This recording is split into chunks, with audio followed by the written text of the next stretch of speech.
Hello students, today our new topic is intrinsic and extrinsic semiconductor. So let's start. Firstly, we will discuss about the intrinsic semiconductor. जैसे कि कल मैंने आपको बताया था कि इंट्रिंसिक और एक्सट्रिंसिक सेमीकंडक्टर्स की डेफिनेशन के बारे में कि इंट्रिंसिक सेमीकंडक्टर्स वो होते हैं जो प्योर फॉर्म में पाए जाते हैं. प्योर मीन उनके साथ कोई छेड़छाड़ नहीं की जाती, उनके अंदर कोई इम्प्योरिटी आइटम्स ऐड नहीं किए जाते. तो इंट्रिंसिक मीन्स जो प्योर सेमीकंडक्टर्स होते हैं. प्योर मीन्स कि जिनमें 4 वैलेंस इलेक्ट्रॉन्स पाए जाए. जैसे फॉर एग्जाम्पल अगर मैं बात करूँ सिलिकॉन, जर्मेनियम एक्सेट्रा, इनमें सिलिकॉन का जो एटॉमिक नंबर होता है दैट इज 14 और जर्मेनियम का जो एटॉमिक नंबर होता है दैट इज 32. अगर हम बात करें इनके वैलेंस इलेक्ट्रॉन्स की तो दोनों में ही 4 वैलेंस इलेक्ट्रॉन्स हैं, तो ये प्योर फॉर्म में पाए जाते हैं. तो इंट्रिंसिक सेमीकंडक्टर्स को हम डीपली एक्सप्लेन करने जा रहे हैं. अगर मैं सिलिकॉन की इलेक्ट्रॉनिक कॉन्फ़िगरेशन लिखना चाहूँ तो बनेगी 1s2 2s2 2p6 3s2 and 3p2. तो इसमें 4 वैलेंस इलेक्ट्रॉन्स शो आउट हो रहे हैं. और अगर मैं इसी तरह जर्मेनियम की बात करूं तो जर्मेनियम की इलेक्ट्रॉनिक कॉन्फ़िगरेशन बनेगी 1s2 2s2 2p6 3s2 3p6 3d10 4s2 and 4p2. सो इसमें भी क्या है 4 वैलेंस इलेक्ट्रॉन्स हैं. तो ये दोनों ही एक प्योर सेमीकंडक्टर्स में पाए जाते हैं.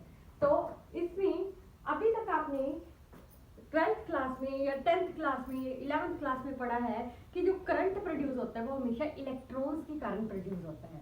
बट इस केस में हम क्या पढ़ेंगे कि जो करंट है वो इलेक्ट्रॉन्स की मूवमेंट के कारण तो होता ही है, बट साथ में एक नया कंसेप्ट आ गया होल.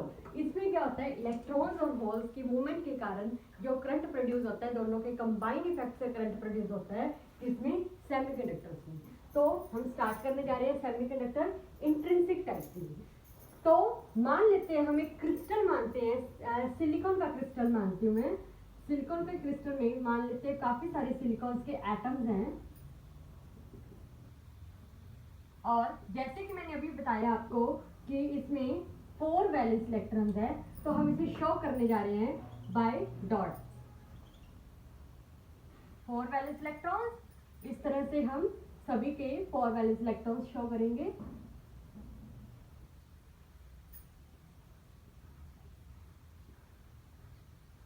बहुत सारे सिलिकॉन्स के एटम्स मिलके क्या बनाते हैं एक क्रिस्टल. तो हम एक क्रिस्टल ले रहे हैं सिलिकॉन का. यहाँ पे आप जर्मेनियम भी यूज कर सकते हैं क्योंकि जर्मेनियम भी एक प्योर फॉर्म में पाया जाता है. अब क्या होता है कि यहाँ पे 4 वैलेंस इलेक्ट्रॉन्स है इसके, तो 4 क्या करेंगे आपस में शेयर करके कोवलेंट बॉन्ड फॉर्म करेंगे. यहाँ पे जो ऊपर होंगे वो उनके साथ बनाएंगे, ये आपस में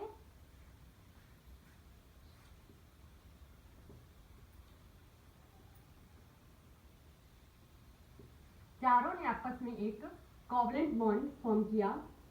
काफी सारे कोवलेंट बॉन्ड फॉर्म करने के बाद हमने देखा कि इसमें कोई भी एक्स्ट्रा इलेक्ट्रॉन नहीं है. पूरी तरह कंप्लीटली इन्होंने अपनी शेयरिंग कर ली. तो यहाँ से हमें पता चलता है कि ये पूरा क्रिस्टल क्या है एक क्लोजली टाइटली पैक्ड है. कुछ भी लूज एटम इसमें लूज इलेक्ट्रॉन्स नहीं है. तो अब क्या होएगा यहाँ पे किस तरह से कंडक्शन होएगी इन सेमीकंडक्टर्स में, तो हम उसके बारे में स्टडी करने जा रहे हैं. जैसे कि मान लीजिए हमें पता है कि जो कंडक्शन होती है वो हमेशा इलेक्ट्रॉन्स की मूवमेंट के कारण होती है. अगर हम 0 केल्विन टेम्परेचर की बात करें, 0 केल्विन टेम्परेचर पे क्या होएगा सारे इलेक्ट्रॉन्स ऐसे ही टाइटली पैक्ड हैं, कोई इलेक्ट्रॉन्स मूवमेंट नहीं कर रहा, तो behave like insulators. Okay. But जैसे ही हम थोड़ा सा टेम्परेचर देंगे, इवन एट रूम टेम्परेचर की मैं बात करूं, रूम टेम्परेचर पे भी क्या होगा कोई ना कोई इलेक्ट्रॉन इसमें से मूव करेगा. मान लीजिए ये इलेक्ट्रॉन यहाँ पे मूव गया, तो यहाँ पे एक खाली स्पेस बचा, उस खाली स्पेस को हम बोलते हैं होल. ओके. तो यहाँ पे मैं इलेक्ट्रॉन्स को डॉट से रिप्रेजेंट कर रही हूँ और होल को इस सिंबल से रिप्रेजेंट कर रही हूँ। क्लियर? जैसे ही इलेक्ट्रॉन्स मूव किया तो यहाँ पे एक खाली जगह बच गई, खाली जगह को क्या बोला जाता है? होल। तो इसी तरह से जैसे ही टेम्परेचर और ज्यादा हुआ तो मान लेते हैं ये एक और इलेक्ट्रॉन मूव हुआ तो यहाँ पे एक और होल क्रिएट हो गया। इस तरह से जैसे जैसे इलेक्ट्रॉन्स मूव करेंगे वैसे वैसे होल्स क्रिएट होना स्टार्ट हो जाएंगे। आप यहाँ पे नोट कर सकते हैं कि जैसे अगर मान लो एक इलेक्ट्रॉन मूव किया तो एक होल क्रिएट हुआ, दो इलेक्ट्रॉन मूव किए तो दो होल क्रिएट हुए। इस तरह से वाइस वर्सा लगातार चलता रहता है। तो इस केस में हम देखते हैं कि नंबर ऑफ इलेक्ट्रॉन्स हमेशा नंबर ऑफ होल्स के बिल्कुल बराबर होते हैं। तो जैसे जैसे अब हम जैसे ही इसको इलेक्ट्रिक फील्ड अप्लाई करेंगे तो इलेक्ट्रॉन्स और होल्स आपस में ऑपोजिट डायरेक्शंस में मूव करना स्टार्ट कर देंगे, जिसके थ्रू यहाँ पे करंट प्रोड्यूस होना शुरू हो जाएगा। तो ये बिहेव कंडक्टर्स की तरह करने स्टार्ट हो जाएंगे। इसलिए सेमीकंडक्टर्स को, आपको पता है सेमीकंडक्टर्स की प्रॉपर्टीज क्या होती है? इंसुलेटर की तरह भी बिहेव करता है और कंडक्टर्स की तरह भी बिहेव करता है। जब 0 केल्विन पे रखा तो कोई कंडक्शन नहीं हुई तो बिहेव लाइक इंसुलेटर, बट जैसे ही हम थोड़ा सा टेम्परेचर देते हैं, जैसे कि रूम टेम्परेचर पे भी बात करें, तो वो बिहेव लाइक कंडक्टर्स की तरह बिहेव करना स्टार्ट कर जाते हैं। क्लियर? तो इस केस में एक चीज ध्यान देने वाली है कि इसमें नंबर ऑफ इलेक्ट्रॉन और नंबर ऑफ होल्स क्या होते हैं? हमेशा बराबर होते हैं। और अगर मैं इसके बैंड्स के थ्रू एक डायग्राम रिप्रेजेंट करूं, जैसे कि मैंने बैंड थ्योरी में कल आपको बताया था, नीचे वाला बैंड हमेशा कौन सा बैंड होता है? वैलेंस बैंड, जो कि फुली फिल्ड होता है, और जो ऊपर वाला बैंड होता है दैट इज कंडक्शन बैंड, जो कि एम्प्टी होता है या पार्शियली फिल्ड होता है। तो अगर बात करें इसमें फर्मी लेवल की, फर्मी लेवल हमेशा फॉरबिडन गैप के बीच में पाया जाता है। फॉरबिडन गैप जो इन दोनों बैंड्स को सेपरेट करता है उसे बोलते हैं फॉरबिडन। इसमें फर्मी लेवल के हमेशा ही बिल्कुल सेंटर में लाई करता है। किस केस में? इंट्रिंसिक सेमीकंडक्टर्स में। क्यों लाई करता है बिल्कुल सेंटर में? क्योंकि यहाँ पे नंबर ऑफ होल्स और नंबर ऑफ इलेक्ट्रॉन्स की ऑक्यूपेंसी बिल्कुल हाफ हाफ होती है, बिल्कुल बराबर होती है। इसलिए जो फर्मी लेवल होता है यहाँ पे, दैट इज फर्मी लेवल हमेशा Midway between conduction band and valence band.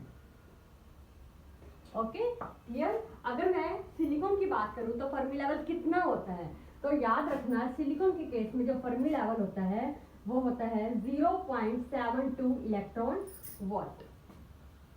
और अगर मैं जर्मेनियम यहाँ पे लेती, क्योंकि वो भी एक प्योर फॉर्म की में होता है, अगर बात करती तो उसमें फर्मी लेवल की वैल्यू जाती है 1.1 electron volt. Clear? So this is all about the intrinsic semiconductors.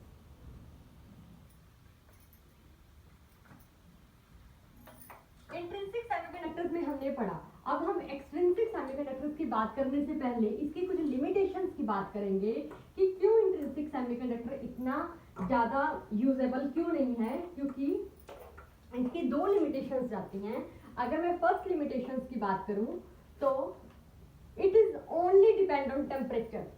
Temperature dependent है। अगर हम टेम्परेचर बढ़ाएंगे तो ज़्यादा होल्स और इलेक्ट्रॉन्स मूव करेंगे, करंट प्रोड्यूस होएगा, बट स्मॉल टेम्परेचर पे ये नहीं एप्लीकेबल होता। उसी तरह से अगर हम कितना भी टेम्परेचर देंगे, इसमें एक एक करके इलेक्ट्रॉन्स मूव कर रहे हैं तो एक एक करके होल्स क्रिएट हो रहे हैं, जिसके कारण इसकी कंडक्टिविटी बहुत ही लो होती है। It's conductivity is very low, or second is it is only temperature dependent. So these limitations are of intrinsic semiconductors. So basically use हम extrinsic semiconductors करते हैं, इसलिए अब हम extrinsic semiconductor के बारे में deeply study करेंगे। So let's start. Extrinsic semiconductors की अगर मैं बात करूं तो एक्सट्रिंसिक सेमीकंडक्टर यहाँ पे दो तरह से पाई जाती हैं। First one is N type semiconductor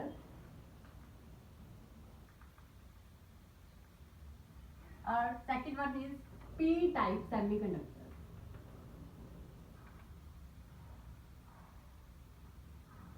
extrinsic semiconductors होते क्या हैं? एक्सट्रिंसिक सेमीकंडक्टर्स वो होते हैं जिसमें हम इम्प्योरिटी को ऐड करते हैं। प्योर सेमीकंडक्टर के अंदर अगर इम्प्योरिटी को ऐड कर दिया जाए तो वो एक्सट्रिंसिक सेमीकंडक्टर बनते हैं। एक कंसेप्ट आता है इसको समझने से पहले, दैट इज डोपिंग। डोपिंग क्या होता है? डोपिंग होता है कि अगर हम एक प्योर सेमीकंडक्टर के अंदर डिजायरेबल इम्प्योरिटीज को ऐड कर देंगे, तो वो एक प्योर सेमीकंडक्टर है, उसके अंदर डिजायरेबल इम्प्योरिटीज को ऐड करने पे जो सेमीकंडक्टर बनेगा, जो एटम्स हम इसके अंदर ऐड करेंगे, उन एटम्स को डोपेंट्स बोलते हैं और इस प्रोसेस को डोपिंग बोला जाता है। क्लियर? तो desirable impurities add in the pure semiconductor is called doping. किस तरीके से कर सकते हैं? अगर हम सेमीकंडक्टर को मेल्ट कर दें और उसके अंदर एक इम्प्योरिटी एटम्स को ऐड कर सकते हैं, या फिर दोनों को आपस में डिफ्यूज कर देंगे, इम्प्योरिटी एटम्स और प्योर सेमीकंडक्टर को आपस में डिफ्यूज कर देंगे by melting, by giving temperature. तो these are the process of doping. Now we will discuss about N type semiconductor.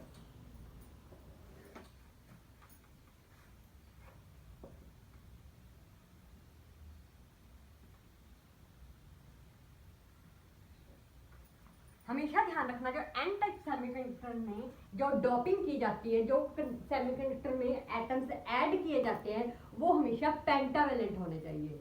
जैसे कि प्योर सेमीकंडक्टर में 4 वैलेंस इलेक्ट्रॉन्स थे, अब इसमें एक इम्प्योरिटी एटम्स ऐसे ऐड करनी है जिसमें 5 वैलेंस इलेक्ट्रॉन्स हो। फॉर एग्जांपल अगर हम लें आर्सेनिक, फॉस्फोरस एक्सेट्रा, तो हम यहाँ पे प्योर सेमीकंडक्टर में पेंटावेलेंट इम्प्योरिटी एटम्स को ऐड करके एन टाइप सेमीकंडक्टर्स बनाएंगे।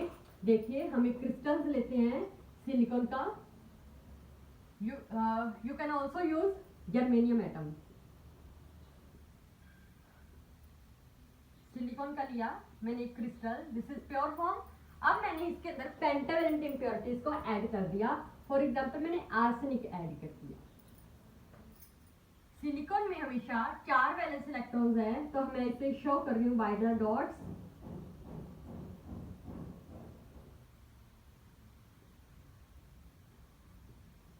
आर्सेनिक के बारे में हम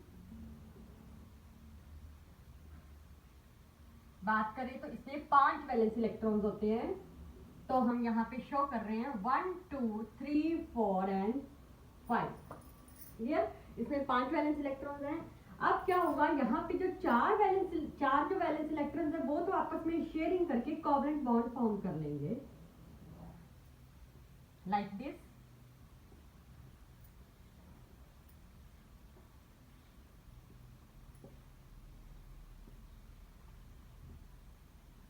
यहाँ पे आप देख सकते हैं कि यहाँ पे एक इलेक्ट्रॉन एक्स्ट्रा है।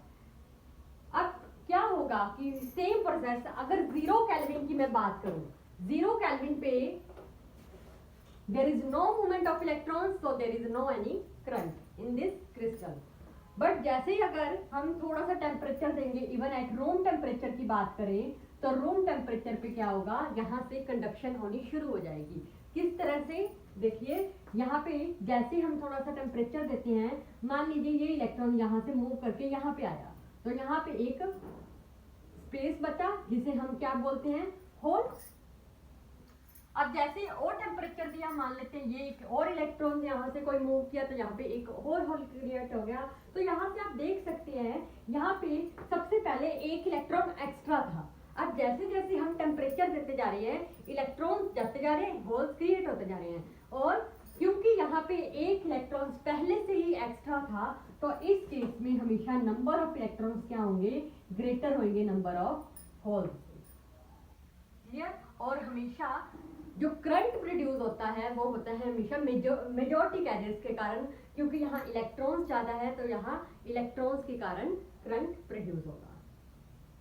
क्लियर? साथ में जैसे और टेम्परेचर देते जाएंगे और ये टूटते जाएंगे, तो और होल क्रिएट होते जाएंगे। यहाँ पे अगर मैं बात करूं डायग्राम के बारे में बैंड थ्योरी से, तो अगर ये वैलेंस बैंड है that is completely filled and that is conduction band which is partially or empty। Fermi level की बात करूं तो फर्मी लेवल को मैं आपको एक एग्जांपल से बताना चाहूंगी। जैसे कि ये कंडक्शन बैंड है, ठीक है। एक चीज उससे पहले और मैं बताऊंगी कि यहाँ पे एक इलेक्ट्रॉन एक्स्ट्रा था। अगर मैं बात करूं, अगर वो इलेक्ट्रॉन एक्स्ट्रा ना होता, अगर वो इलेक्ट्रॉन पहले से ही किसी को दे देते, तो यहाँ पे 4 इलेक्ट्रॉन्स बचते, क्योंकि अगर अगर हमने एक एक्स्ट्रा इलेक्ट्रॉन होने के कारण अगर दे देते तो कंप्लीटली फील्ड हो जाता, तो हम इसे एक सेमीकंडक्टर और नाम से जानते हैं, that is donor type semiconductor. Why this is called donor type semiconductor? Because इसमें एक एक्स्ट्रा था, अगर वो हम डोनेट कर देते तो हमारे पास पूरी तरह से चार्ज प्योर फॉर्म में आ जाते, फुली फील्ड बन जाता, क्योंकि डोनेट करने से ये फुली फील्ड बनता, कंप्लीटली फील्ड होता, इसलिए हमें इसे डोनर टाइप सेमीकंडक्टर भी बोलते हैं।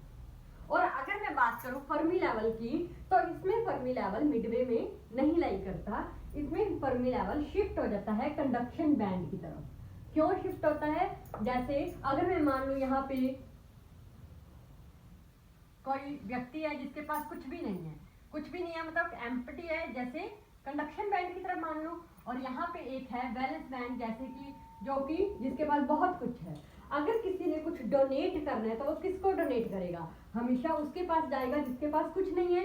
इस तरह से ही फर्मी लेवल हमेशा शिफ्ट होएगा किसकी तरफ? कंडक्शन बैंड की तरफ। Clear? This is the Fermi level. और अगर मैं सिलिकॉन की बात करूं तो ये फर्मी लेवल कितने इलेक्ट्रॉन वोल्ट का स्पेस लेता है? That is 0.045 electron volt. This is all about the N type semiconductor. एक रिव्यू देना चाहूंगी। एन टाइप में क्या था? हमने एक प्योर सेमीकंडक्टर में एक पेंटावैलेंट इंप्योरिटी एटम को ऐड किया, हमने यहाँ पे आर्सेनिक ऐड किया, यहाँ से पहले से ही एक इलेक्ट्रॉन जिसके पास एक्स्ट्रा होता है। जैसे जैसे हम 0 केल्विन की बात करें तो कोई कंडक्शन नहीं होगी, जैसे हम रूम टेम्परेचर देते हैं तो यहाँ पे कंडक्शन होनी शुरू हो जाएगी। जैसे जैसे और टेम्परेचर देंगे और इलेक्ट्रॉन्स छूटेंगे और होल क्रिएट होते जाएंगे, बट हमेशा नंबर ऑफ इलेक्ट्रॉन्स ग्रेटर होंगे नंबर ऑफ होल से। और साथ में यहाँ पे एक इलेक्ट्रॉन एक्स्ट्रा होने के कारण यहाँ पे इसे एक डोनर टाइप सेमीकंडक्टर भी बोला जाता है। और अगर मैं फर्मी लेवल की बात करूँ तो Fermi level shift toward the conduction band, और हमेशा इसमें नंबर ऑफ इलेक्ट्रॉन्स क्या होते हैं? ग्रेटर होते हैं number of holes. Clear? Now we will discuss about the P type semiconductor which is opposite to the n type semiconductor.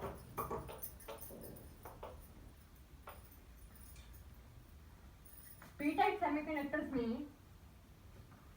जो impurity atoms add किए जाते हैं that is trivalent impurity atom. मान लीजिए यहाँ पे भी मैं एक सिलिकॉन का क्रिस्टल मान रही हूँ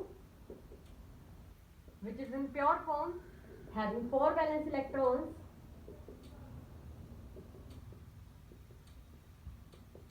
यहाँ पे हम ट्राइवेलेंट इम्प्योरिटी को ऐड करेंगे। सिलिकॉन के पास तो 4 वैलेंस इलेक्ट्रॉन्स है क्योंकि मैं शो कर रही हूँ बाय डॉट्स।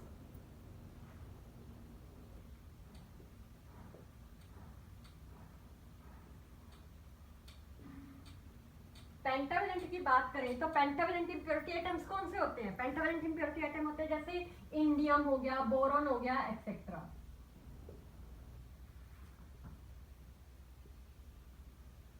यहाँ पे फर्स्ट मैं बोरॉन एटम ऐड कर रही हूँ इम्प्योरिटी एटम्स में।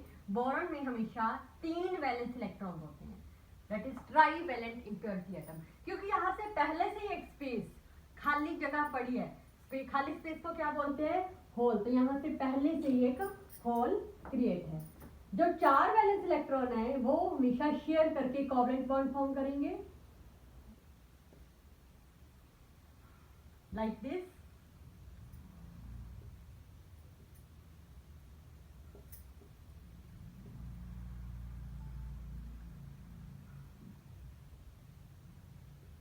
यहाँ पे पहले से एक होल क्रिएट है। तो अब 0 केल्विन की अगर मैं बात करूं तो 0 केल्विन पे कोई भी इलेक्ट्रॉन या होल मूवमेंट नहीं करेगा, तो बिहेव लाइक इंसुलेटर्स। बट जैसे ही हम थोड़ा सा इसे टेम्परेचर देंगे, इवन एट रूम टेम्परेचर की मैं अगर बात करूं तो रूम टेम्परेचर पे भी कुछ ना कुछ कंडक्शन होनी कैसे स्टार्ट होगी कि यहाँ से रूम टेम्परेचर देते ही थर्मल वाइब्रेशंस के कारण कोई ना कोई एक इलेक्ट्रॉन यहाँ से टूटेगा, मूव करेगा, यहाँ पे क्या क्रिएट हो गया? होल क्रिएट हो गया। तो आप देख सकते हैं जैसे जैसे और टेम्परेचर देते जाएंगे और इलेक्ट्रॉन्स मूव करेंगे तो और ज्यादा होल क्रिएट होने स्टार्ट हो जाएंगे, क्योंकि यहाँ पहले से ही एक होल क्रिएट पहले से ही था। तो इसलिए यहाँ पे नंबर ऑफ होल्स हमेशा ग्रेटर देन होते हैं नंबर ऑफ इलेक्ट्रॉन्स से, which is opposite to the N type semiconductor. Clear? अब यहाँ पे अगर उसे एक इलेक्ट्रॉन पहले से ही मिल जाता तो वो पूरा 4 वैलेंस इलेक्ट्रॉन्स बना के पूरा कंप्लीटली फिल्ड हो जाते, इसलिए क्योंकि इसे चाहिए था इलेक्ट्रॉन, तो इन सेमीकंडक्टर्स को दूसरा नाम दिया जाता है, that is acceptor type semiconductor.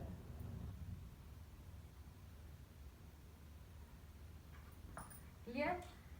N type को डोनर टाइप बोलते थे, इसको एक्सेप्टर टाइप सेमीकंडक्टर बोलते हैं। और अगर मैं बात करूं फाइनली बैंड थ्योरी से अगर मैं बात करूं, यहाँ पे ये वैलेंस बैंड है that is completely filled, this is conduction band that is empty.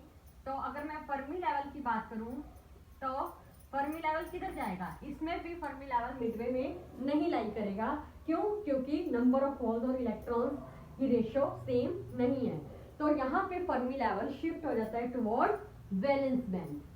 क्यों? क्योंकि उसने कुछ एक्सेप्ट करना था, तो एक्सेप्ट किससे करेगा, जिसके पास ऑलरेडी कुछ ना कुछ इलेक्ट्रॉन्स हैं, इसलिए तो वो शिफ्ट कर जाएगा किसकी तरफ, वैलेंस बैंड की तरफ। और अगर मैं बात करूं ये फर्मी लेवल की वैल्यू की, तो फर्मी लेवल की वैल्यू होती है अप्रोक्सीमेट इक्वल टू 0.1 से लेके 0.45 electron volt. Clear? This is all about the p-type semiconductor. I hope आपको ये वीडियो पसंद आई हो, so thank you.